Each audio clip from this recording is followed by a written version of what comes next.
I've gone on dates where literally the person I'm on a date with, they'll be like, have you ever been married? And they say to me, what's wrong with you? Why haven't you been married? And the stress that I've carried for decades for being a failure, and I am bad at relationships. What if our deepest human needs for connection and belonging hold the real answers for navigating a world that's racing ahead with technology? I have a friend who was in a 16-year unhealthy relationship. She admits freely that she should have been in it for 1 year. Society looks at her and says, she did it right, I did it wrong.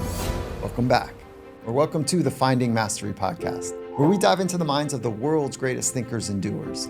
I'm your host, Dr. Michael Gervais, by trade and training a high-performance psychologist. Now, the idea behind these conversations is simple. It's to sit with the extraordinaries, to learn, to really learn about how they work from the inside out. Today's guest is the brilliant and engaging Simon Sinek. He's back for a second time on the podcast. Now, in this conversation, we discuss the deep value of friendship, why it's not just a nice to have, but it's essential for survival and happiness. None of us can achieve happiness, success, any kind of satisfaction with this very difficult thing called life alone. We're not great white sharks. We don't roam the seas by ourselves, but in groups, we're absolutely remarkable. And we take for granted that friends are more than a nice to have. They're essential for survival and the ability to thrive. But are we good at friending? Most people think they are good friends. And then you peel the onion just one layer, and you discover that most people are pretty bad friends. Plus, we dig into AI, not as a dystopian threat, but as a mirror forcing us to re-examine what's real. The value of human is now going to go up because the value of machine is low. Your Pottery Barn mug, it is perfect in every way. But a Japanese ceramic mug made by hand with its imperfect sides and the wonky glaze, it is more beautiful because it is human, because it is imperfect. With that, let's jump right into this week's conversation, Simon Sinek.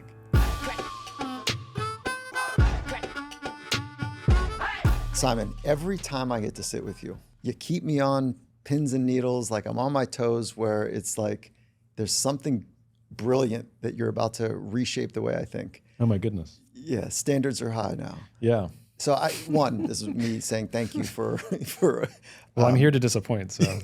let's not do that. But I have such an appreciation for how you think, the discernment you go through to get to clarity of ideas, the way you tell stories, the way you understand the experience that people are going through right now. And so I'm stoked to sit with you again. Oh, thanks. Thanks for having me. I always like talking to you. Yeah, it's fun. It's really fun. I feel like we have inhabited different worlds, but have similar ideas. And so before we started, I was just generally asking, what are you most interested in right now? And you reminded me the importance of friendships, that's where you're spending a lot of time.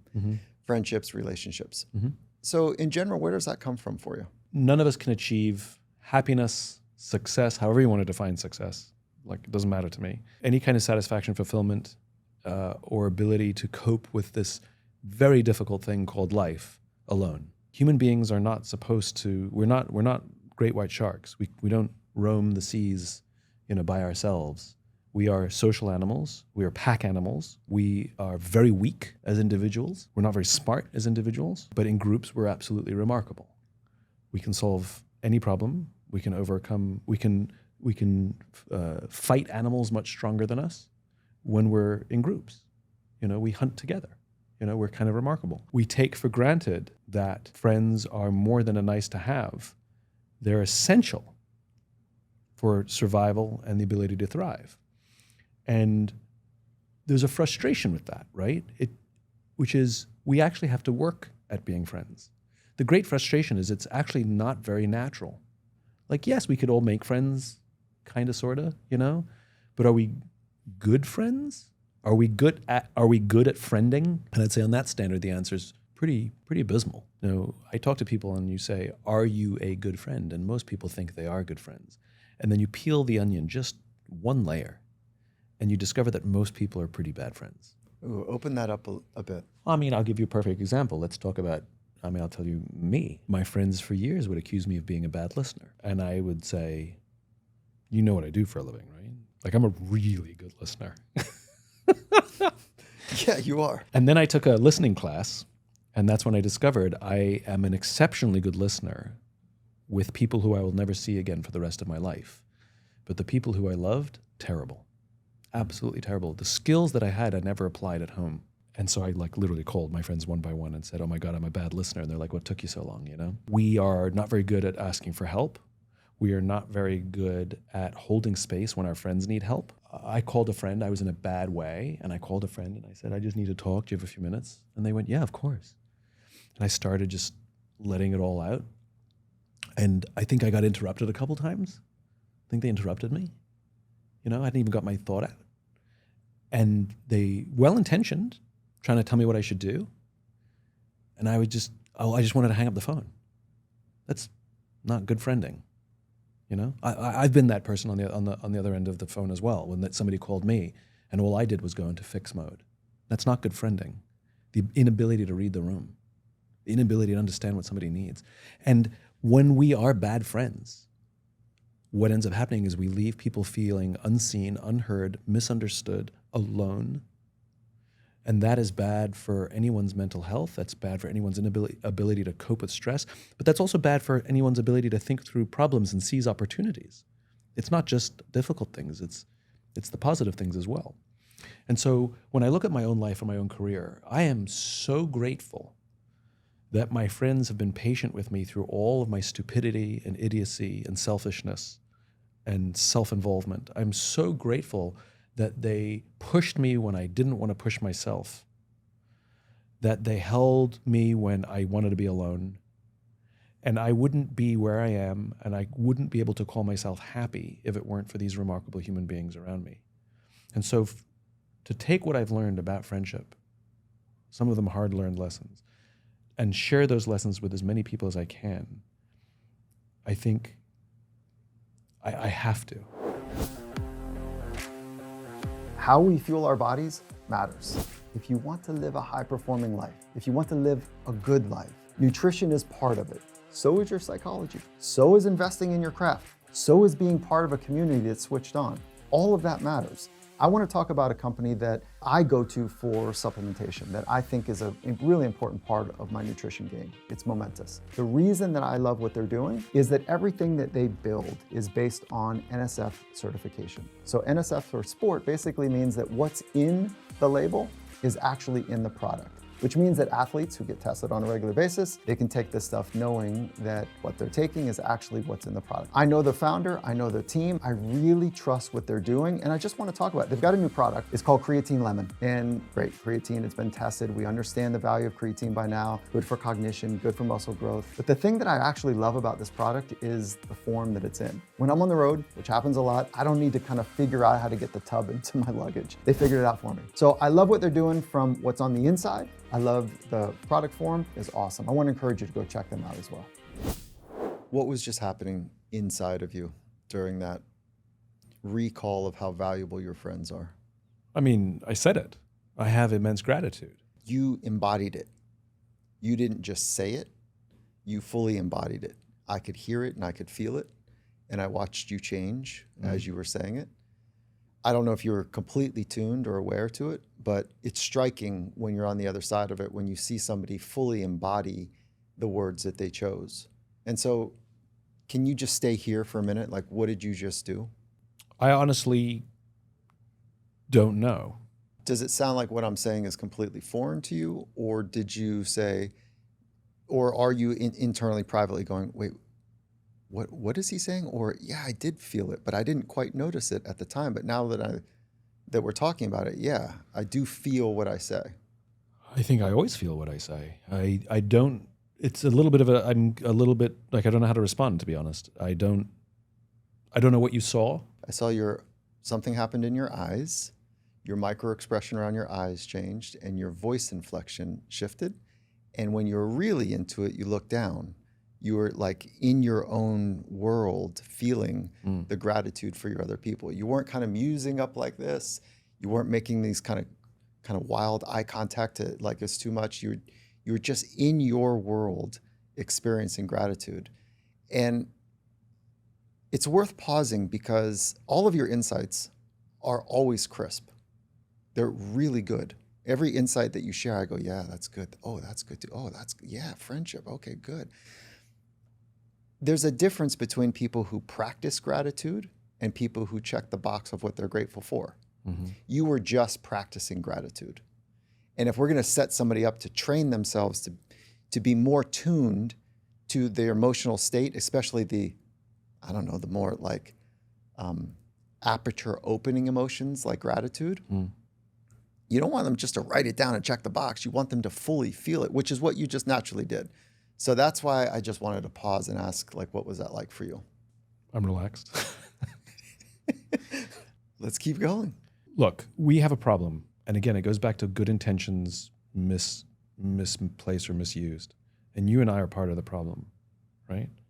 Which is we dispense perspective, points of view, advice, ideas, again, that we believe will help somebody live a better life, a higher performing life, whatever it is they're striving to achieve.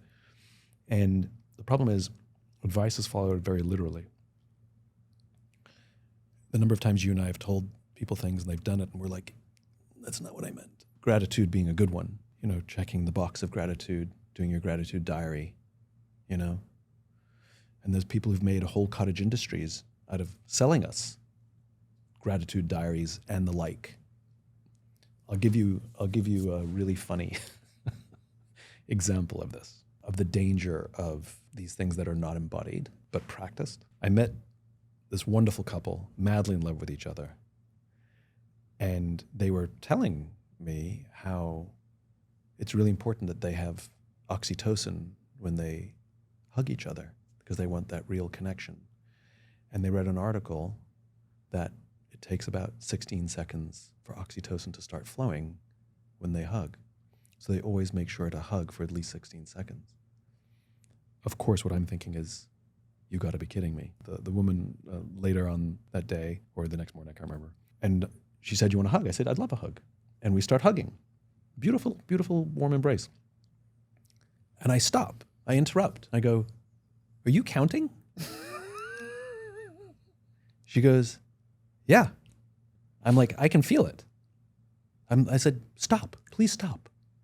I'm like, the human body knows. The means to an end. It knows. Totally, yeah. Some scientist plugged some freaking electrodes in somebody and said, can you hug please? And counted it's however many seconds for it to flow. Good for them.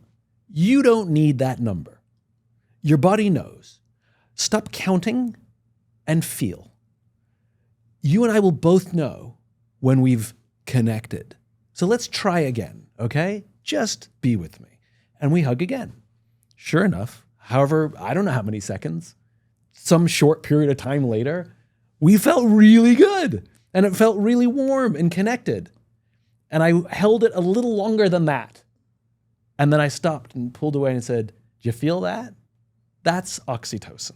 Stop counting, start feeling. And I think we've become so metrics obsessed. And again, you and I are partially to blame, right? We've become so metrics obsessed that we've actually missed the point of it. That some scientist was able to discern how many seconds you're supposed to do this, or how many times you're supposed to express gratitude, or people who become close friends spend at least 50 hours a week, blah, blah. It doesn't matter. They're averages and they're largely irrelevant. Like,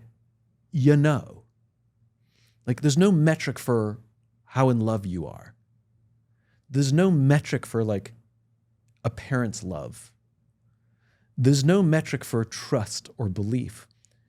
But we all know when it's there, and we all know when it's not. And in our metrics-obsessed world, I know people are going to mock me because I'm wearing an Oura ring, right? It hasn't been charged in over 2 years. I had it. It fulfilled its utility. I thought it was hilarious. Like, it told me I had a bad night's sleep, which I knew because I've been up since 3 o'clock in the morning and I'm incredibly grumpy today, But it was given to me as a gift and I got used to wearing it. I haven't charged it in 2 years, right? But it was fun. It was fun. And you know this better than I do, that there's now data to show that being obsessed with the metrics is worse for you. Like, there's data that shows the stress you experience from eating chocolate cake, the cortisol that's released from eating chocolate, like, oh my God, I shouldn't eat it, oh my God, I can't, is worse for you than the chocolate cake. Correct.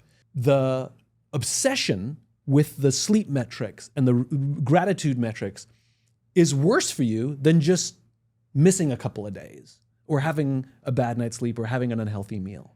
Chronic stress versus acute stress. So I become so interested in, dare I call it, feeling in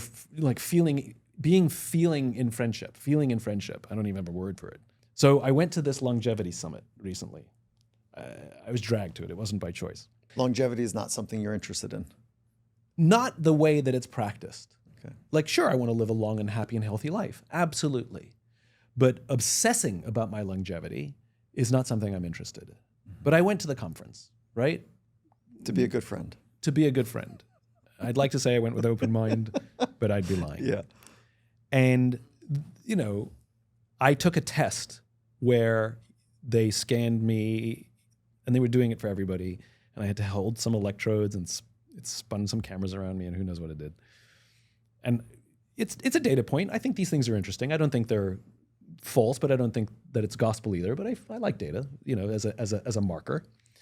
And I eat well, but not the best. I exercise, now and then, but I'm not obsessive. The one thing I'm obsessive about is my friendships. That's pretty much it. And I got the 5th best score in the room, in a room filled with longevity, health-obsessed, supplement taking. Your bio age versus your actual. So that was a different story. That was a different one I did. Okay, so that's not what this. That wasn't this. This was what, some. What was the best score based on? "Quote unquote" best score. I don't know. All I know is I got the 5th best score. They're like, you got the 5th best score. That should be not right. I should have the worst score in the room. Yeah, because you are not. Because I'm not them. Hyper focused. Not hyper focused. Not taking any supplements. So I did the other thing. I did the blood test. Yeah. Same thing. Yeah. I did my glycan age, which that's actually pretty good science. They took my blood test, and same thing. They asked me to fill out the survey so they can compare my results to my lifestyle. They said anything better than 8 years, if you're 8 years lower than your actual age, you're doing really well. My glycan age was 22 years younger than my chronological age. That's great. 22 years younger. And they told me that the people who are obsessed with the metrics and the longevities have the worst glycan ages, the worst. And they all poo-poo the science because they're not getting good numbers, right? And what they were telling me is it's because of stress. That because I do all of these things, but I'm not so obsessed with all these things, my stress levels are lower. Because I care about my friendships and being around people and companionship, it helps me manage my stress. My stress is lower. Because if I work really hard for a week, I'll take a day off because I earned it, which is stress. And the longevity obsessed people, it's okay to do some of it, but they're doing all of it. So when you do intermittent fasting, you're adding stress to your body. When you do a really hard workout, you're adding stress to your body. When you do a cold plunge every morning, you're adding stress to your body. And any one of those things is good and healthy, that sort of artificial stress. But when you stack all of them every day, it's too much stress on the body. And not spending time and focusing on friends. Because one thing that I've discovered when I started talking to a lot of these people who are health obsessed is a lot of them aren't that happy. They're not that happy. Mm. And so the question is you're living a long time, why? And when you ask me, am I not obsessed with my longevity? I want to live a long, happy life. Of course I want to live a long, happy life. But the word happy is in there, inextricably linked with long. That's right. A long, miserable life. A long, miserable life. Pretty I don't want to live a long, miserable life. I want a long, happy life. My point is I think we need to go back to human. And it's no one's fault. We live in a digital world. Digital has overwhelmed us. We know it. This is not news. There's already some rebellion against some social media and some rebellion against smartphones. It's not news. We all know about dopamine now, and you and I were talking about it, 15 years ago. Dopa what, It's a thing now. Everybody knows that our devices addict us. We all know the science. It's all pretty basic now. And what we're asking is we're asking the machine, we're asking the counter, we're asking the ticker to tell us how to be human again. And the body knows. And this goes back to trust and gut and all of this stuff. Entrepreneurs, we always say, the most successful entrepreneurs, what's your secret? I trusted my gut. So if we allow an entrepreneur to trust their gut and kind of know what decision to make, and this is what we try and teach people, why do we not trust ourselves to know like when we're doing well in friendship or not? We're not properly calibrated. Yeah. I want to hit three things. I want to hit stress, I want to hit calibration, and then the gut bit. So on the calibration, let's go back 200,000 years ago. It's an easy story because we're outside a lot, that we were calibrated to the rhythms of the world, sun up, sundown, and you got to kind of get it all done before sun up and sundown. Okay. So there's a calibration. And not get eaten in between. Basically. So there's an easy calibration story that we can grok to there. And then if you fast forward, we are looking at our devices more than we are looking at humans. So we're decalibrated from other humans. Okay, so now we got Mother Nature. Now we've got decalibration from other humans. And then when we think about what makes us really pretty special is our ability to name our emotions, to feel them and to be aware of those feelings and put words to them. What kind of grade do you give on interpersonal connection or intrapersonal connection, meaning your connection with yourself? I think it's pretty decalibrated as well. I don't think we're well calibrated to what's happening inside of us. So much so that I think the number is like 36% of people can accurately name the emotion that they're experiencing. That's pretty bad. Like 4 out of 10 are good at the thing that is really remarkable to be human. The upside is we got a lot of room to grow. And if you're checking in, if you're muting, not even to mention alcohol, drugs, and other numbing devices from kind of the feeling experiences. So if you're all dopamine related. All dopamine. If you're dysregulated there, if you're more tuned to technology and you're disconnected from Mother Nature, it is reflexively easy when you have an Oura Ring, which I think it's a really good product, up until you start to over-calibrate to the technology. Exactly. So the thing... which is why I stopped charging it. That's right. Because I realized I was looking at it too much. Yeah, so then what... It was a me issue, not a Oura Ring issue. It's an us issue. It's me too. I should stress that. Yeah. So what I do with athletes, so if somebody's listening right now, you might find this to be a normal experience, is you wake up in the morning and you flip over and open your phone or whatever device to see the number that you got. And there's something really satisfying about getting something back. Okay. Everybody likes to be a winner. I got a 91. I won sleep. I won sleep. The problem, though, is that you're relying on the second order data abstraction to tell you about yourself. So what I ask athletes to do is look at the numbers for a while. A couple weeks, you're looking at the numbers, cool. And then play this other little game, which is when you wake up in the morning, where am I? Red, yellow, green. And then flip open the device and say, oh, I was right, green for green. Cool. Then fast forward a couple more days. I think I'm green and I think I'm low green. Flip it over. Oh, look, score's 92, right on. So now you're actually calibrating to this other thing. That's a proxy between self-calibration and technology. The one that I always struggled with was great sleep score, I'm tired all day. Yeah, right. Or terrible sleep score, function just great all day. Totally fine. Yeah. So at some these are point, not perfect measures. But at some point, I'm obviously recognizing that these are just data points, and I like data points. Correct. It's when I found myself, to your point, which is waking up every single morning and not being able to start my day without looking at that score, and even having a competition with my girlfriend, like it's kind of lost its meaning. Yeah. Which is why I stopped charging it, because it lost its utility. Finding Mastery is brought to you by Mack Weldon. If you've been a community member here at Finding Mastery for a while, you know our position on confidence. It's built from the inside out. It's not about flash. It's about really knowing who you are and showing up with clarity and conviction, a sense of purpose with substance. And that's why I'm so excited about what Mack Weldon is doing. They make clothes for men who live that same philosophy. It's understated. It's sharp. It's grounded in quality pieces that do not scream for attention. More like they quietly say, I've got this. Right now, I'm wearing their Latitude bomber. It's clean, it's simple, travels really well. And whether I'm heading to work with an organization or just grabbing dinner, it's great.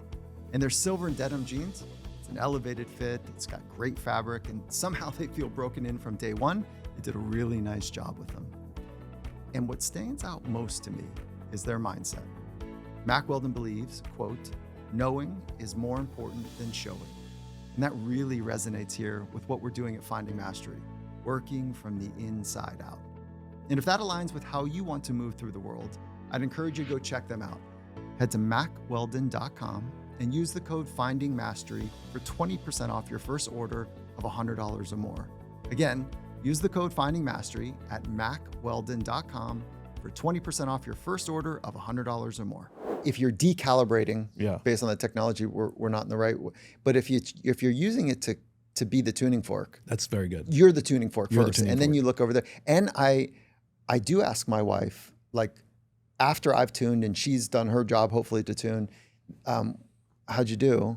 And it's not like right away, but it's a way that I can go and say she says, whew, tough one, I got a 72. How do you feel? Like she'll ask me, or like, but how is it? Actually, I'm cool. And she goes, yeah, I feel it.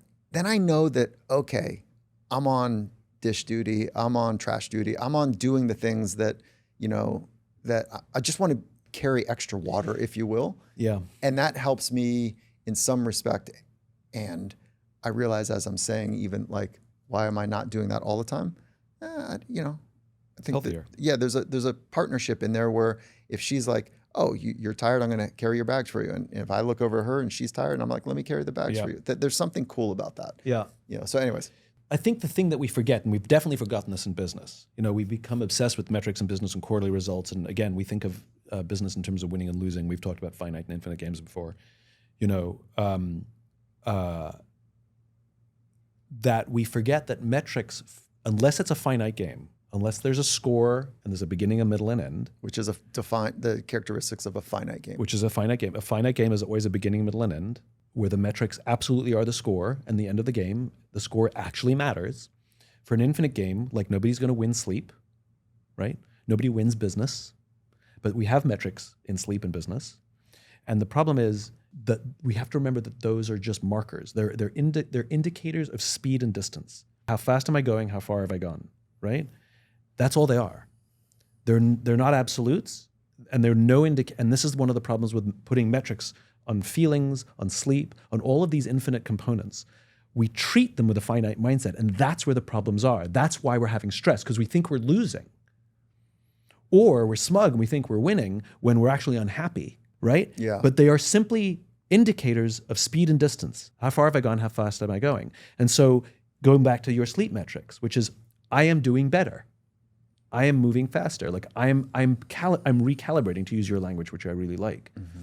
And I think we have to contextualize the value or what the metric means relative to what we're measuring. Is it a finite thing or an infinite thing? Yeah, that's cool. The relative is like, that's what I'm using with my wife. Like, who cares what our actual scores are? Who cares what the actual scores are, exactly. But the point is, like, if let's say that I'm at 100 and she's at like a 92, happy days. Like you both had a good night's sleep. Yeah, there's no variation. She's at 100, I'm at a 85. Happy days. Yeah, we're you good. both had a good night's sleep. Yeah, exactly. But when one of us has a delta, then it's like, oh, let me, okay, good. Let me use that. She likely, or I would likely tell her throughout the day, whoa, even if we didn't have this technology, man, last night was rough. Right. And then I would go, oh yeah, okay. So note to self, let me help out.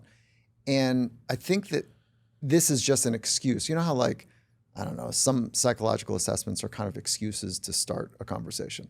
Which is fine. Yeah, they're not actually going to diagnose with great clarity. Some are actually commercial grade and some are medical grade. But many of them are conversation starters to really understand what's happening. And in some respects, technology can do that for us as well. But again, what you're offering is context. And that's what matters right. here. Yeah. Which is I'm fine with all these metrics, right? I don't actually have a problem unless it's a bait and switch. I don't actually have a problem with any of them, but they are points. So two other bits here. One is when it corrupts intuition, we're both going to have a problem with that. Yeah. And I saw it, I still feel it. I saw it early and I still feel it in elite sport when old school coaches that value the hardened, the tested, the tried, the true principles that have led to mental toughness and mental agility and like bonding between people and doing hard things. And there's a gut feel that these coaches have tuned over time. And then you've got folks that are in the science world that say, hey, but listen, there's a lot of data that you're missing out on. And the early tension, and still there's tension now, is coaches don't want to have data corrupt their intuition. And vice versa, you wouldn't want you wouldn't want to lose the intuition to the data. So both points of view But both are right. valuable. Yeah. It's figuring out the intersection between the two that is pretty complex. And both are right, and this is, I mean, we can't help but go into the AI conversation from this because, the value of doing the work, you accumulate wisdom. The value of doing the work is what makes you smarter and hone the machine. If we just ask AI to do all this stuff for us, the results will be incredible. That article you wrote was amazing, by the way. Thanks, AI did it for me. But because you don't know how to write an article, you can read it and say that was good, but because you don't know how to write it, you're actually not getting smarter, better, faster, any of those things. In other words, your intuition isn't honing. That's right. And so the obsession with metrics, the obsession with, I wouldn't even call it metrics, the obsession with the result means you're not doing the work, which means you're hurting yourself and you're not honing the intuition. And the example I'll give, I can't remember which book it was.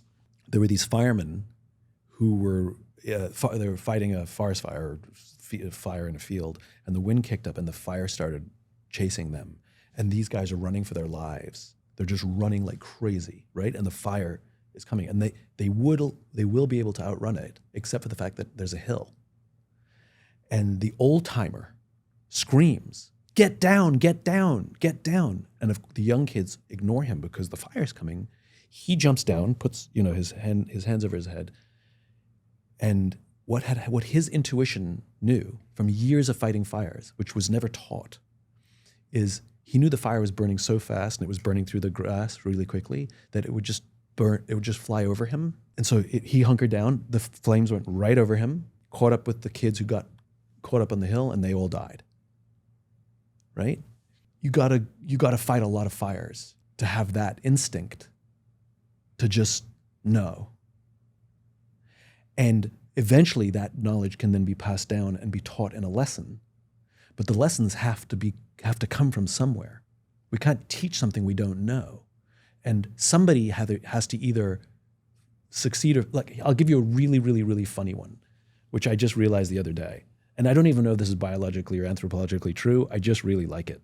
And again, this is because human beings are smart. Have you ever noticed that when somebody throws up, the sound, the visual, the smell, the only thing you want to do is join in. You just want to throw up too. And there's no other bodily function that if somebody does it, you want to join in, right? Yeah, good framing so far. Right? There's none, just that. But now go back. We're trying to figure out what we can eat to stay alive. And somebody in the group tries a berry, and we've all just been trying the berries, and they lose it. Instinctively, the rest of us are being like, if Kenny lost it, probably safer we all lose it because I don't want to find out. And so we all just heave ho because Kenny got vomited from the berries. Why? To keep us alive. Accumulate it. And then somebody goes, don't eat that berry now. Like, we learned the lesson. And thankfully, nobody died because we all threw up. Don't eat that. The point is, now you can pass down that accumulated wisdom, and now it's a lesson. And that's the same for everything. But if we have the machine do all the work, what happens to accumulated intelligence? What happens to accumulated wisdom? What happens to discovery? Do we just rely on the machine for everything? And look, I think AI is an amazing tool. I am not an anti-AIist. But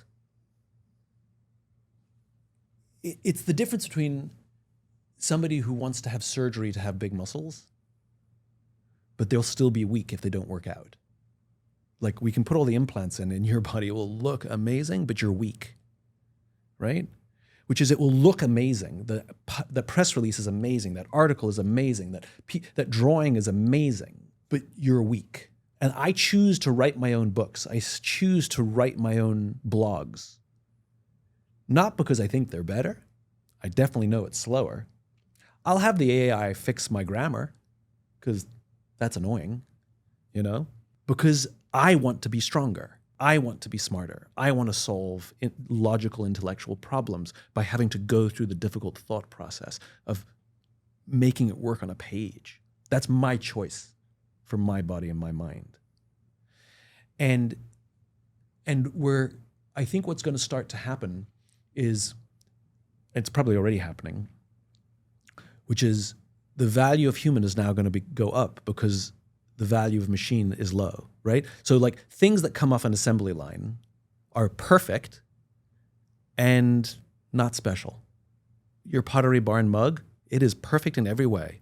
But a Japanese ceramic mug made by hand with its imperfect sides and the wonky glaze is more beautiful.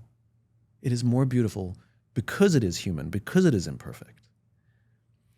And I think we're going to start to want imperfect, and we're going to want handmade and hand-drawn and hand-conceived and handwritten because we want effort. Effort has value. Very cool. I know we're going to want quickly to discern if it was real or not, and likely because we want to make sure that we're not being duped by something that's not real until AI becomes real. I don't think we're at that chasm yet. This idea, though, about intuition. Very philosophical conversation we're having. It is. I enjoy it. I really did want to get to how you're thinking about AI. But before we take this any further, I do want to understand how you do storytelling and insight. The mechanics of storytelling are not complicated. Joseph Campbell kind of laid the blueprint. You obviously understand the beats that you're walking through. I'm wondering if it's rehearsed, or you are working the beats as you're going, or there's some other way. You're great at storytelling. You're really good at it. But then you have a clever, and I don't use that disparagingly, you have a wonderful insight from the story to go take action on, or to see something differently. So can you just help me understand how you ready yourself to tell the stories, and the insight, and how you draw the insight in your unique Mr. Sinek way? You're going to hate my answer. I'll be the judge of that. I have insatiable curiosity. Mm-hmm. I don't like reading things in my own category. Don't read leadership books because I'll either just nod and agree, or be annoyed and disagree, or I'm sure there's something I can learn always, but it's a lot of effort for very little gain if there's a couple of insights in there, or there's a turn of phrase that I'll really like, but did I have to read the whole book for that turn of phrase? I'm an oral learner, so reading to learn doesn't help me. I have to talk and listen, and I love to learn things of which I know very little about. And some of my curiosities I don't understand. I don't want to learn something about everything. I want to learn things about things that I find interesting. And my interests, like everybody, go in and out of fashion. Sometimes I see a movie and there's a character or a time period that I like, and then I go down a rabbit hole. And then I discover something. I go deeper and deeper and deeper, and then I start connecting that stuff to everything else. And because I'm an oral learner, because I don't read textbooks, like anybody, I remember things. I remember stories. That's how I learn. That's not unique to me. That's why we do mnemonic devices, because the stories, the rhymes, they help us remember things. My ADHD, which makes it very difficult for me to read, and I've carried a lot of shame for that for many years, because as an author, people would say, "What books are you reading? What's on your nightstand?" I buy books like they're going out of fashion. I do not read them. And it always sounds like a joke every time I say it, but it is the God's honest truth.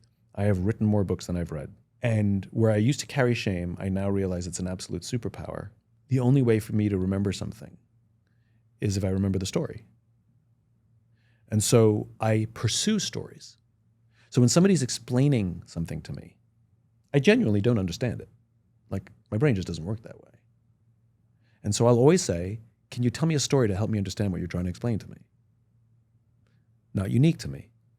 They tell me a story, and now I remember, and now I kind of get the gist. And so it's very easy. People think I have this amazing memory. Talk to my friends, how often I forget birthdays or plans, or somebody asks me to do something, I say yes. And if I didn't write it down, it's not getting done. My brain it'll disappear. And to the point where people think I don't care. My brain just doesn't work that way. And I feel very guilty every time. Tell me a story, I'm golden. That's okay. So it's easy for me to recall the stories. I can recall. People think I have this amazing memory. I have amazing memory for one kind of thing. Stories. And you have tuned your ability to retell a story with all the right suspense, with all the right, oh no, oh, I get it. So you have the right kind of beats on a story that is... Well, it's because I'm enjoying myself.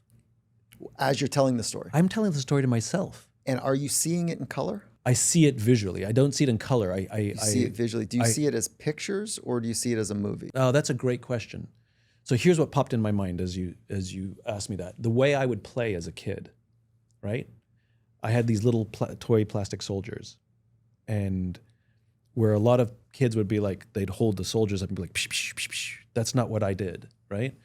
I would have a scene, a vast scene in my head, a story, and I would come down to the basement and I would set up my soldiers to capture one photograph, one snapshot of the story that was going on in my mind. I'd spend hours setting it up, that one photograph. And then I'd go for another day or two upstairs and I'd play and, be a kid. And then, some time to go down back to the basement. And the story had progressed in my imagination. And so I would move all the soldiers just slightly because it was the next scene. And so whatever that is probably persists today, that it's always moving in my head, but then I'll capture it's like a piece of it. Storyboard, it sounds like. And so that's why I think I can stand up on a stage and tell all these disparate stories that all go together. Because I'm telling you, I know the movie in my head, and I'm picking and choosing stories from all over the place to help me communicate the scene that I'm at in this moment. So you're moving along with me. So I can tell a story of Martin Luther King, or a story from the military, or a completely fictional account of something, or some hypothetical, done with beautiful local color. But what I'm doing is advancing my macro story with all these little micro scenes that seem to come out of nowhere. It's very cool. Thank you for the way you've I've set never that thought up. about it. Yeah, that's awesome. And then, so you're scaffolding the stories around your core ideas, or the stories disrupting the core ideas to make new ideas? I treat everything like a jigsaw puzzle, Yeah. which is think about a jigsaw puzzle. All jigsaw puzzles start the same way, right? You have all of the pieces scattered. You flip them over. Right? And the first thing you do is you lean the box against the wall, right? So you know what you're building. Look, you're doing it again. And you know you're doing it again, though. What? You're telling a story. I'm painting a picture. Yeah, so you're so good at this. I understand now. You're practiced. You're well practiced, and it's organic to you because of the way you learn. But you just invited me in the clever way that you started the story, which is it all starts the same way. In other words, for you and me, for all of us. Mm-hmm. And then you had two commonalities, which is like all the jigsaw puzzles, and I go, yep, that's me. And then leaning it up, I added the stupid little flip them over, just like whatever. And then the thing, you lean it up. I can't wait to see where you take this next. You lean it up, I go, yep, me too. So there's a thing that you're using stories to bind or bond me with you in that arc. What I'm doing is you don't know where I'm going, right? That's right. That's the point of the story, which is I know where I'm going because I'm the one building the jigsaw puzzle. That's right. So the analogy is first you lean the box against the wall, and now you know the picture that you're about to build. And then you sort of create a little system. I'm going to do the blue pieces over here. I'm going to put the red pieces over here. And you start building the puzzle, right? And it doesn't really matter the order. And you can do the same puzzle 5 different times, and you'll do it differently every single time. But there's a system, and here's the best part, which is you don't have to finish the puzzle for somebody else to come. Let's say you move the box away. You don't have to finish the puzzle that somebody can come over and be like, kittens, right? So I am fully aware that I don't even have to be complete in my explanations for you to understand what I'm trying to say. I can be completely incomplete. That's how I treat all of what I'm doing, which is I know the thing I want to get to. I know the picture on the box. And then I call upon all of these little thoughts and stories that I have. I've got some blue ones that I know this story is good for this, and this. This story that's good for this, and it's not that prescriptive. It's organic, and I'm filling in the pieces. And eventually you'll see what I'm trying to tell you, even if I don't get it all out and it's incomplete. It's always a jigsaw puzzle. That's very cool. As opposed to a tapestry. Some people see the art of life like a jigsaw. Others see it as a tapestry. Well, this is the explanation. You're asking me how I communicate. Yeah. The way I communicate is jigsaw puzzle. Jigsaw puzzle. So tapestry. So so this is a communication story process that you're pointing to right now. It's how my brain works. It's very cool. cool. So the stories that I accumulate are the pieces, and sometimes my puzzles can get more expansive. Sometimes I'll swap stories out. Sometimes I have my favorites. Okay, back to AI. Mm-hmm. Because AI can tell stories too. Okay. How are you readying yourself for the next wave that's taking place? Both in the readying yourself, but then I'm also as equally as interested how you're helping ready other people for what's coming. This is the magical period, magical in quotes, of the introduction of new technology, and we don't know what to do yet. And when Edison introduced the electric light bulb, people were afraid to use them because they thought it would make you sick or disturb the soundness of sleep. Serious? And they would put signs over electric light switches that says, this is an Edison electric light bulb. It is totally safe. Don't worry, you can use it. But there was a learning curve. It took a lot of years before everybody was like, I love this electricity thing.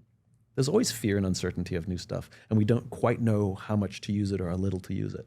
And you look at all the inflection points, whether it's the printing press or the telephone and the telegraph and the internet, all of these things, that there's always a period of complete madness where you have zealots on one side. I remember the early days of internet shopping, and the zealots would be like, it's the death of bricks and mortar.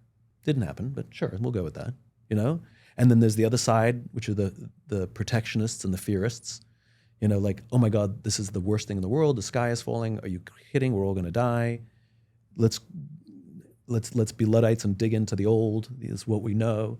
And the truth is somewhere in the middle. Mm. And that's the period we're in now. We're in the period of complete madness, complete uncertainty, the zealots, the detractors,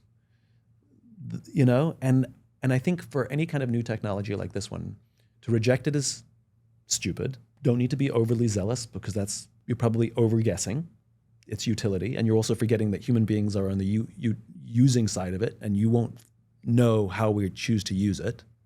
Like, the crowd will source that one. We'll figure out all the new ways to use things that you boffins haven't figured out yet. Mm-hmm. And so I embrace it. I find it fascinating. I don't think it's going to be all-consuming of our lives. Things will show up because we demand it. We will reject certain things because we demand it. And I don't think anybody who's making any predictions really knows, and so we'll wait and see, and we'll find out. And anybody who lived through the internet, we saw it happen. We did it. We went through it. And now it's kind of like settled and we all kind of get it. But I remember the insanity when the internet showed up.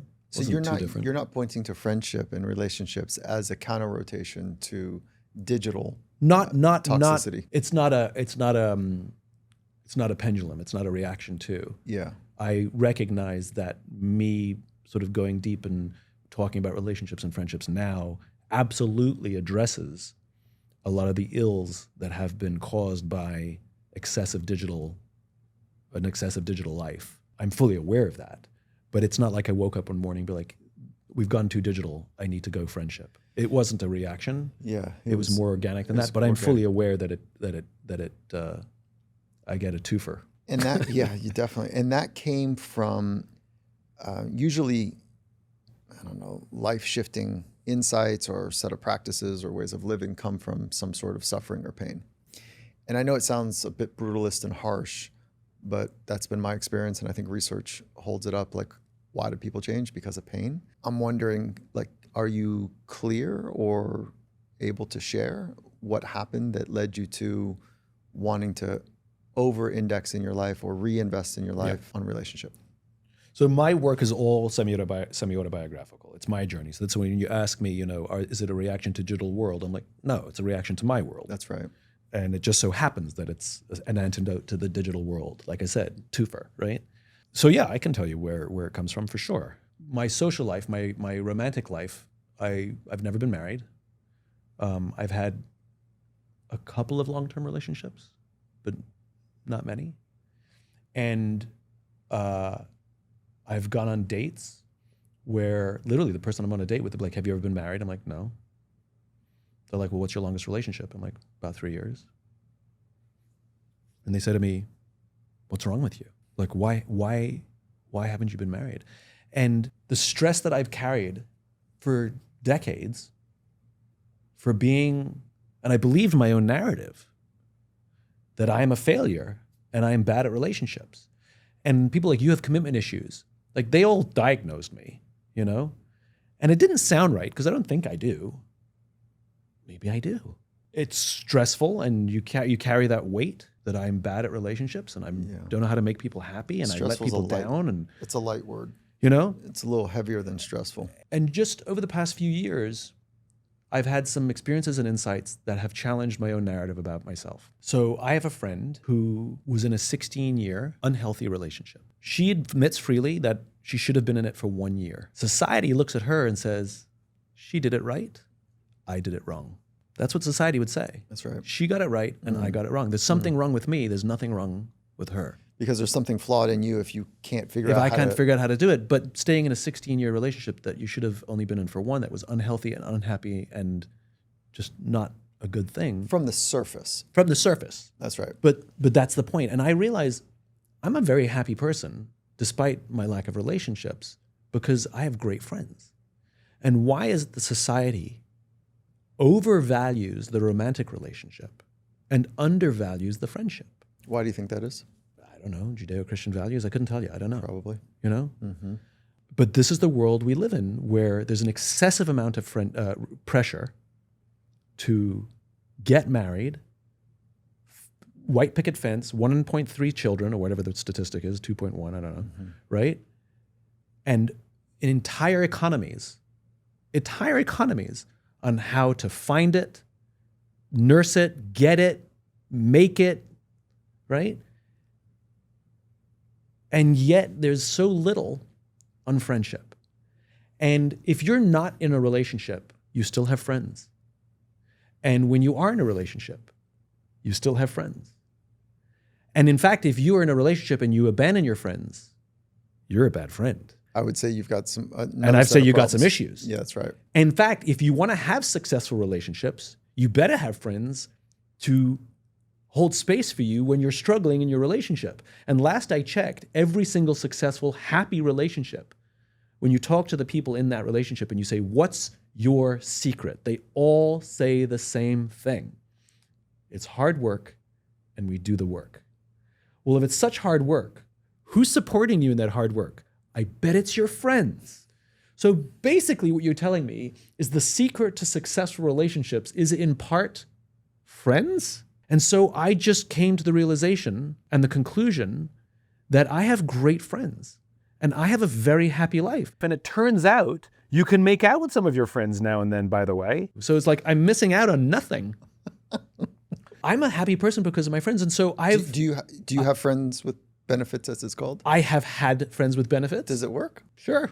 After the sex, what happens? You have breakfast. I mean, does it work? Sure. I mean, sometimes it lasts, sometimes it doesn't. Sometimes the friendship can sustain it, and sometimes it can't. Like, it's a stupid question because it doesn't matter, right? As long as it's two consenting adults who are kind of like, you single? I'm single. You want to do this? Sure. And sometimes it's mundane. Sometimes it's companionship. It's just sleepovers without it. It's just nice to have a warm body to wake up next to. Like, it doesn't matter as long as it's two people who want the same thing. Correct. And the friendship allows for that to happen. Then those are the parameters of the friendship. My point is, I made myself unhappy because I thought I was missing something, and all the time I was neglecting that I had more than everybody else. I had amazing people in my life, amazing friends who offered me the love, the comfort, the companionship that I could get from a relationship, but I just wasn't getting from a relationship. And what has happened in my dating life, which is now when I date, I used to date, I'd be like, I hope this is the one. this works. Yeah, I right, hope yeah. this works. So The I'm not pressure a I'm putting myself, failure. the pressure I'm putting them, it's unfair on everybody. It's destined for failure just because of the pressure. Whereas now I meet somebody and I tell them out of the gate, I'm like, listen, I don't know if I'm going to date you or not.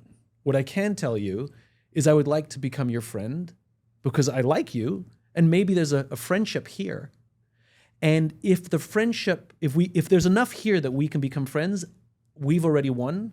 And if we discover from that friendship that there's more, then I'm open to it. Sounds like the aperture's wide open. You're really free with this. I'm most interested And in, if I don't have another long-term relationship, I'm cool because you've got because I've got my friends. your friends. And I'm happy. What was the departure from the narrative that you swallowed and embedded, which is I'm a failure in the eyes of society on how I do my love life, my friendships, my relationships, to what cracked that open? I saw it in a friend, a different friend of mine who's divorced, hasn't really dated since her marriage ended 10 years ago. And her friends give her a hard time, and she gives herself a hard time. And she goes on a date here and there, and she's like, what the hell am I doing? You know? And she would complain to me. And I had the benefit of objectivity by being the outsider. Looking at a person who's got an amazing family, who's got amazing friends, of which I count myself amongst them, who, if she just lets go of this relationship thing, like, she's got no complaints. And I would be like, just look at your life. Who cares? Like, you get everything you want. You have everything you want. And I was giving her the advice I needed to hear. Yeah, so you learn from others as much as you learn from your own introspection. Yeah. Right. It's all part of the puzzle. Yeah. I got some blue pieces and I got some red pieces. Clever. It's a cat. Is that what you said before? Kitten? All right, look, so I think you're pointing to one, we know from research, the Harvard study and lots of other studies on well-being, that connections and relationships are foundational. It's embarrassing we have to talk about it. Yeah. Like, everybody knows this. Like, the fact that Harvard has a 75-year study to say that friends matter, like, yeah. So what do you think goes wrong? We don't do the work. Yeah. Like, we know we have to do the work in our romantic relationships. We just said it. That's the secret. 100%. We know that if you're a leader in an office, in a company, you got to do the work. Like, in every kind of relationship dynamic, we know you got to do the work. Yet for some reason, we allow friendships to be organic and underinvested. So how do you do the work? I learn how to hold space when a friend calls to vent to me. I learn to suppress my desire to fix. If I don't know what to do, I learn to ask, do you need me to offer some advice, or do you want me to just hold space for you? Because they know. They'll tell me if I ask. That, before you get onto the full list, that hinge that my wife and I use on a regular basis, like something comes up and let's say she calls me and I know, like, I need direction. Sometimes I miss. Hey, how do you want me to show up for you on this one? And she's like, look, I just need you to listen. I'm like, great. People know. Yeah. 100% of the time. I'm jammed. I need to hear your thoughts on this. Yeah. Like, I'm looking for a way through this. Great, got it. And when somebody gets it wrong, just interrupt them and be like, I don't need you to fix it right now. Here's what I need right now. Yeah. Like, either ask or interrupt. Like, yeah, right. Just give somebody That's a two-way guidance. street there. Yeah, like, yeah. I read this thing that I thought was one of the most brilliant insights for marriages, work relationships, friendships, which is we all live with the fantasy that our partner can read our mind. And we're bad at it. We all live with the fantasy that our friends can read our mind. We all live with the fantasy that our employees or our bosses can read our minds. Or we can ask or tell. So I've learned to ask and tell. I have learned how to listen actively. Really hard to do. If you do it well, you'll be exhausted at the end of it. It takes effort. What does listening hard require of you? Here's the analogy. I went to this meeting. It's funny because now I'm hyper aware since the conversation. I'm playing the story in my head. You are playing it. I'm playing the story in my head. I can see it happening. And so the reason I'm a good storyteller is because I'm telling you what I'm looking at. It's as if I'm describing a movie to somebody who's blind sitting next to me or somebody who's not in the room. Brilliant. Is it faster? Did you see the whole thing, or are you doing it scene by scene with me? I know the whole thing. Yeah. So And I'm now going back and replaying it brilliant. in slow-mo Thank you. and pulling out the bits that I need to for Thank you you. to. Yeah. So I'm in this meeting, and there's a woman sitting next to me who apparently is a famous yoga instructor. And the whole meeting, she's on her phone underneath the table. I can see I'm sitting next to her. And it's not like she's got a family member in the hospital and she's getting updates. I can see she's on social media. I'm looking, right? And at some point, she's looking down. At some point, the conversation at the table turns to being present. And her head pops up and she says, "That's why I love yoga, because it helps me be present." And I'm thinking, I think you're an idiot, But that's when I realized that we in the West we've lost the plot of what all of these practices, these Eastern practices, are supposed to be and what they're meant for. All of them. So let's take meditation, right? We know meditation has all these benefits to ourselves. We know that. We've done the science, we put the brain scans, we tell everybody you got to meditate because it's good for you, right? And anybody who practices meditation, they will know that what you do is you're supposed to sit still. You can't clear your mind, it doesn't exist, but you can focus on one thing, your mantra, your breath, a dot on the wall, a sound, it doesn't matter. The point is you learn to focus on one thing. And if you're distracted, if you have a thought that pops in your head, you learn to say, that's a thought, you label it a thought, I'll put it out of my mind and I will deal with it later. I'm going back to focusing on one thing. And you learn this practice. And you're bad at it at the beginning. You can do it for 2 minutes if you're lucky, then 5 minutes, then 10 minutes, then 20 minutes, then an hour. Focused on one thing, fully present. And at the end, you are nirvana, you feel amazing, you have a great day, all the brain waves, the science, all the electrodes tell you you're great. Here's the thing we've missed. We are social animals, and we live in paradox every day of our lives. Every day of our lives, we are both individuals and a member of a group. And every single day, we have to deal with both of those things. Do I put myself first at the expense of the group, or do I put the group first at the expense of myself? The answer is yes, it's a paradox, right? And so, yes, meditation has benefits for you, but you're missing the pro-social component. You are not present until someone else says you are. So when you're sitting with a friend and they're telling you about their amazing day or their terrible day, you are not waiting for your turn to speak. You have learned to focus on one thing and one thing only, what your friend is telling you. And when there's a bang over there or a conversation in the other direction, you ignore them. You are not interested. And when you have your own thoughts, you label it a thought and you put it out of your mind, you say, I'll deal with that later. Right now I'm focusing on what my friend is telling me.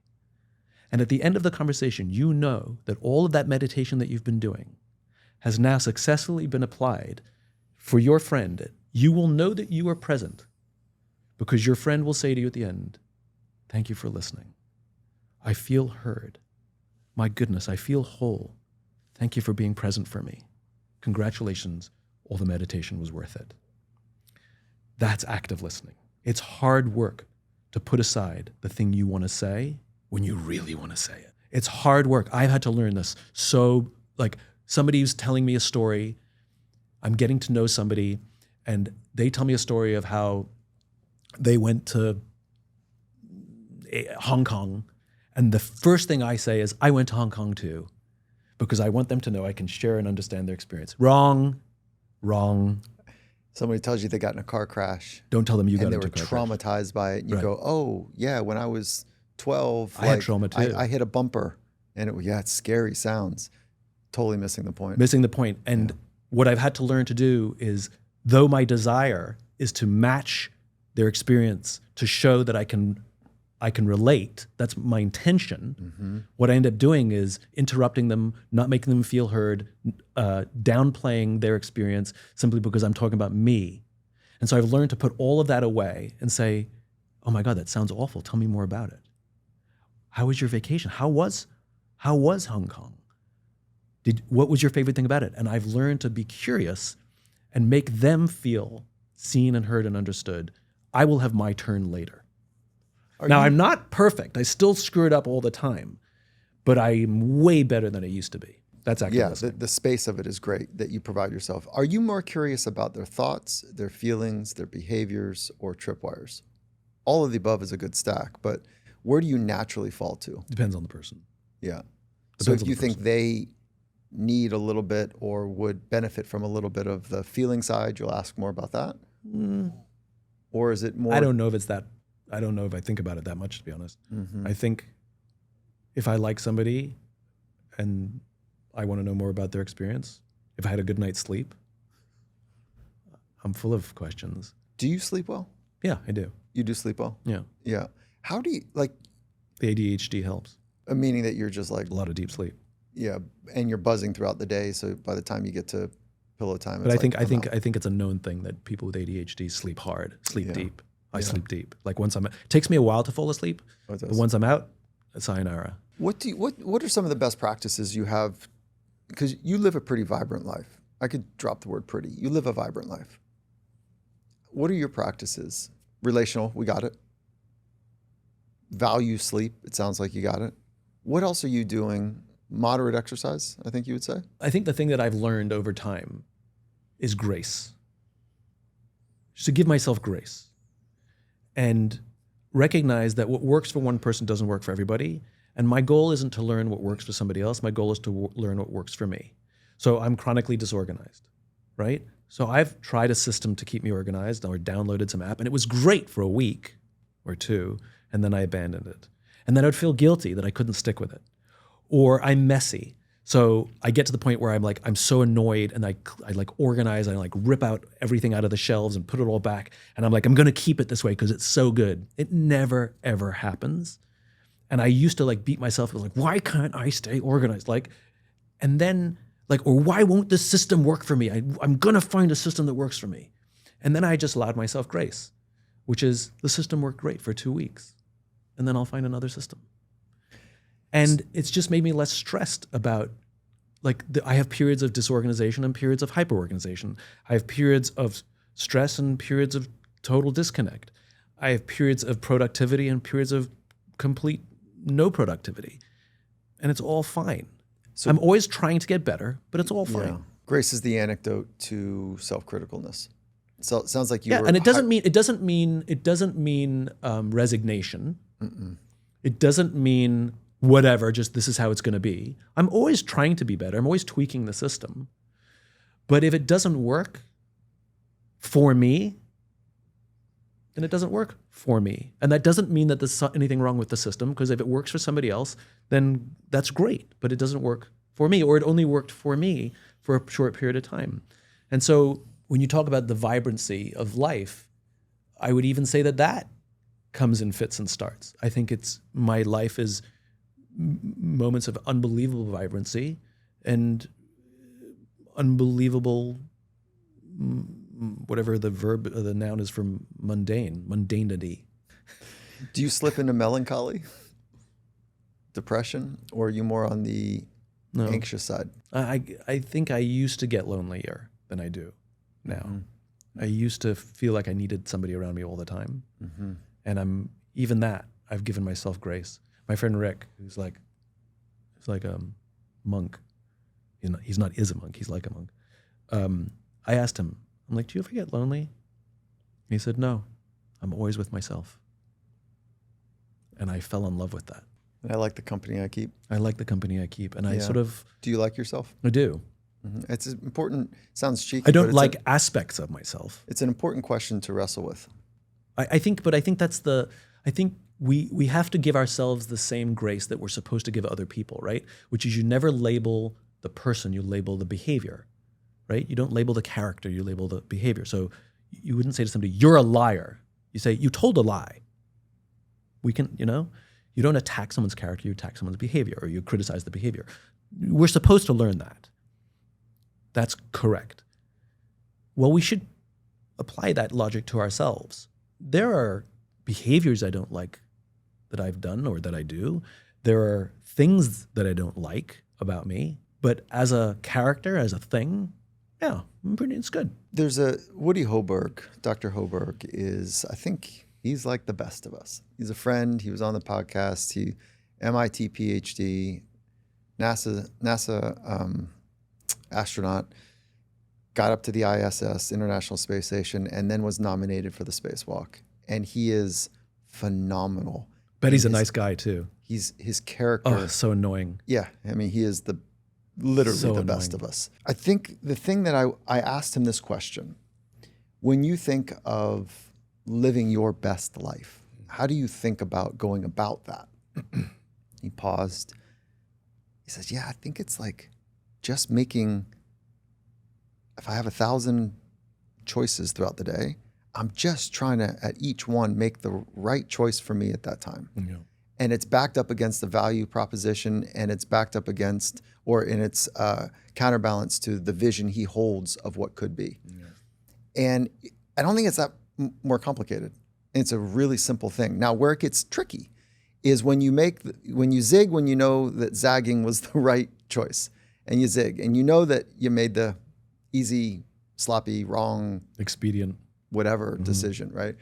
How do you work with yourself when that takes place? Can I just take a quick sidebar there? So I got to meet the head of the human space program, the person in charge of like the astronauts Very at cool. NASA. And the question I asked was, what's the single most important characteristic in a human being you look for when you decide someone should be in the astronaut corps? And the answer I got was, they have to be nice. Yeah, I think somewhere in the DNA of their job is to be ambassadors for human potential. I don't think that's it. No. I think it's simpler than that, which is we're going to put you on a space station for 6 months with other astronauts. Oh. And there's going to be 6 of you living in close quarters. You better get along with You better get along. And what they know is that if you're nice and you get along, it also means you're better at asking for help, you're better at problem solving, you're better at teamwork. And so they don't care like how smart you are and how good an engineer you are and how good a pilot you are. Yeah, sure, that stuff's important second. But if you're a good person, you make a good astronaut. Because fundamentally, it's a very, very dangerous job with an incredible amount of stress in very, very dangerous conditions. And you can only solve problems as a team. And so you better get along with other people. Otherwise, it's not going to work. Yeah, I mean... But the point is, it's pro-social. Yeah. That we're taking the most austere, the most dangerous, the most difficult conditions of which the whole outside world is trying to kill you at every moment. And you better get along. And by the way, there's a whole book about this that I didn't read called Survival of the Friendliest, which makes the case that for human beings, we've misunderstood Darwin. That when we talk about survival of the fittest, it's actually not strength and brawn. We got it wrong. It's how pro-social you are. It's how friendly you are. Because it doesn't matter how strong you are. If you don't get along, it's not going to work out. And I saw this happen at the Marine Corps. When I visited boot camp, 13 weeks at Parris Island, the drill instructors were telling me that for the first 2 weeks, everybody's trying to prove that they're good enough to be Marines. They're all trying to show off how strong and how great they are. But the Marines, what they start to do after a couple of weeks is they put them in situations where they cannot succeed in the task by themselves. They're going to have to rely on each other. And they say something remarkable happens. And they're just observing, like they're not paying attention to the anthropology, right? Something remarkable happens. The group will organically eject the weak ones who refuse to ask for help or refuse to try and, and the group will organically reject the very strong ones who think they don't need the group. And the group organically rejects them until they both learn to ask and accept help.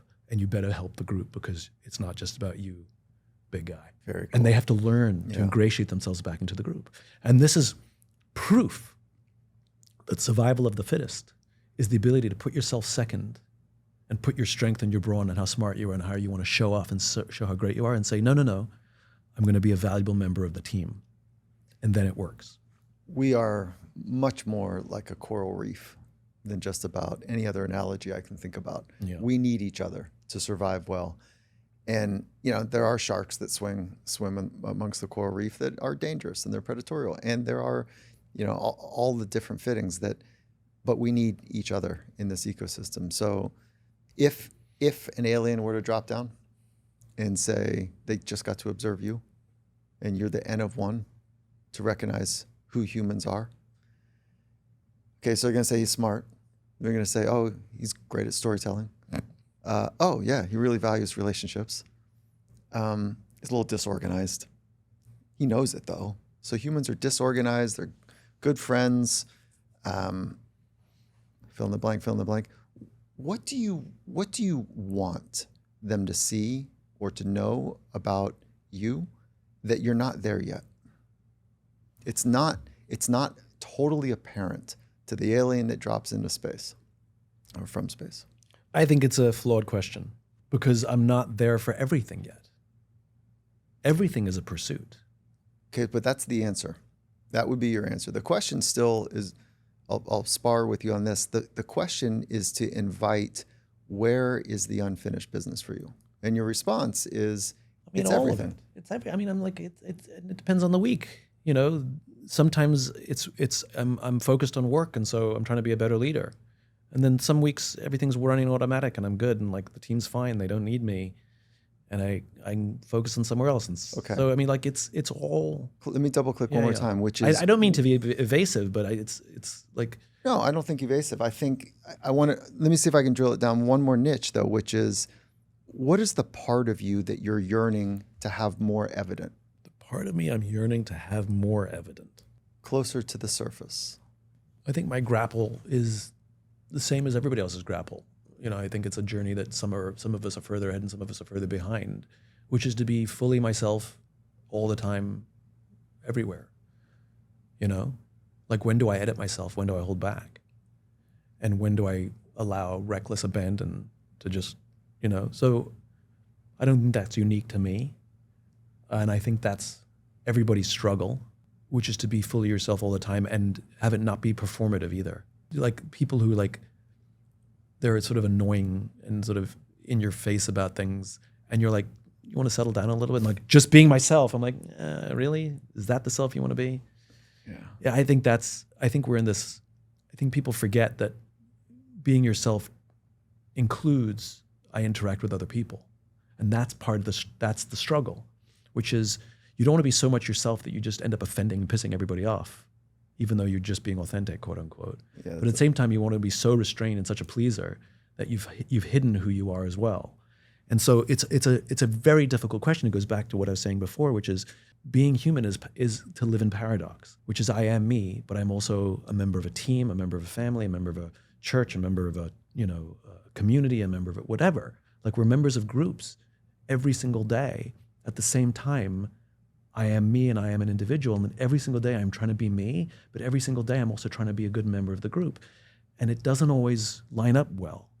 And sometimes we're confronted with big or small decisions, which one of those things has to be sacrificed or subordinate to the other, if not sacrificed. And it's unresolvable. I really appreciate the nuance that you and the tribe, we are trying our very best to be our very best, to be ourselves. And there's a paradox embedded in that. Yeah. And there's the likability piece and the authenticity piece that is interplay that's really complicated. So is it fair to say, like, if the alien was to watch, they'd say, oh, humans are really, I'm watching Simon and like he's trying his best to be himself. And I think that humans are really trying to get free to be themselves. I'll tell you a story that I think captures what I hope the aliens think about us. My girlfriend and I were having a fight. It went something like this. Here's what I did right, here's what you did wrong. The response was, well, here's what I did right, and here's what you did wrong. I don't understand what you're saying. I've never had this argument. And you can see how this goes. Well, here's 2 things I did right and 4 things you did wrong, right? How can you say that? And it's getting more and more heated. And I had enough wherewithal to recognize this was going nowhere fast. And so I literally interrupted. The fight and said, this isn't working. I'm changing the rules for this fight. Here's the new rules for the fight. I literally said this. These are the new rules for our fight. I'm going to tell you what I did wrong, and I'm going to tell you what you did right, and then you're going to take a turn. Okay, I'll go first. Here's what I got wrong, and here's what you got right.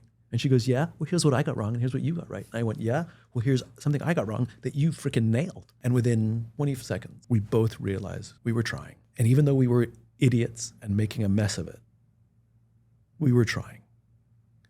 And I think that if you pull back at a macro level, whether you want to look at politics or the world order, everybody's doing their best. They're trying to provide for their families. They're trying to provide for themselves. They're trying to solve all their own problems, deal with their ambitions and their insecurities. We just want our kids to grow up kind of happy, kind of healthy. We all want to be safe going to work and going to school and then coming back at the end of the day and not have to worry about our safety. And we want to be able to make a living and feel proud for the work that we do and feel like our work matters and that we matter. It's pretty much it for the whole entire planet. Now, we debate the right way to do that or how we should do that, and that's the messy part. But everybody's trying. And if we have the empathy to see that and change the rules and say, let me tell you what my party did wrong and what your party did right. Let me tell you what my nation did wrong and what your nation did right. And if we can just flip the script and recognize that there's accountability in this thing for everybody, I think everybody's trying. I wonder if you took a second pass at naming your company, the Optimist Company, which you just demonstrated brilliant optimism in the framing. If you would name it the Empathy Company, because no, optimism is the first principle. Optimism, no, empathy is soft, important. Yeah. What you just anchored both of them. And so optimism and empathy together feels like a superpower. But you were saying that empathy to me is a mechanism. Empathy is a thing you learn, a thing you do. It's a lever you pull, and it's necessary for all the things. It's one of the skills. Yeah, it's foundational for connection. Optimism is the outcome. Yeah. Optimism is the direction. It's the vector. How do you practice? I know it's a loaded question, and we're kind of rounding third base here. How do I practice optimism? Yeah. How do you suggest people practice optimism? Optimism, I think optimism is not blind positivity. It's not like everything's great. That kind of positivity can be quite toxic in dark times or difficult times, that some leader, well-intentioned, bounces in and goes, this is great, guys. Like, we have each other. This is amazing. Like, everything's good. Like, look at the bright side. Like you want to punch that person, right? It's dangerous. It's dangerous. That's not optimism. That's toxic positivity. Optimism is the undying belief that the future is bright, and optimism can exist in darkness. In fact, it thrives in darkness. This is the darkest time we've ever been in. I don't remember a time this difficult. I don't know what to do. It's going to take a lot of effort, and there's going to be a lot of pain. But there's one thing that I know, which is if we stick together and we help each other out, I guarantee you we will come through this stronger, better, and brighter than we went in. And that to me is optimism. Does your capture of optimism embed a sense of agency? Agency meaning this felt sense that I'm powerful, we're powerful? I think it embeds a sense of responsibility to the other. Yeah. Which is, I cannot be optimistic by myself. I don't have that kind of strength. But I can be optimistic for someone else. Oh, interesting. Yeah. Right? Because that's my responsibility. So, this is a trick for people who are afraid of flying. I don't know if you know this trick. For people who are afraid of flying, if you're on a plane and the plane starts to bounce and you grip the seat and you freak out, they'll tell you, if a little child was sitting next to you who is having the fear you're having, what would you tell them? It's easy to find courage when you're looking after somebody younger and more fragile than you. And we're all fragile. And so I find it much easier to be optimistic when I have responsibility to a team or to a friend or to a loved one. But if you leave me by myself in a dark place, no, I'm not. I'll spiral like anybody else. In this conversation, you've demonstrated a sensitivity to yourself, to others, to like the hopes and dreams that you have, and you've allowed it to come right to the surface, which I really, really, really appreciate. And so thank you for the way that you've shared who you are. More importantly than your insights. Your insights are always brilliant and clever and smart and actionable. But I've appreciated how you've showed up and the way you've done it today. So I just want to say thank you again. Simon, appreciate you. Thank you very much for having me, always. Next time on Finding Mastery, you might think you know what makes a great leader or partner, but chances are you're getting one thing wrong. Tune in as Dr. Travis Bradbury joins Dr. Gervais to reveal why emotional intelligence is the real game changer, how to know if you're lacking it, and the simple practices you need to build it. Join us Wednesday, September 10th, 9 a.m. Pacific, here on Finding Mastery.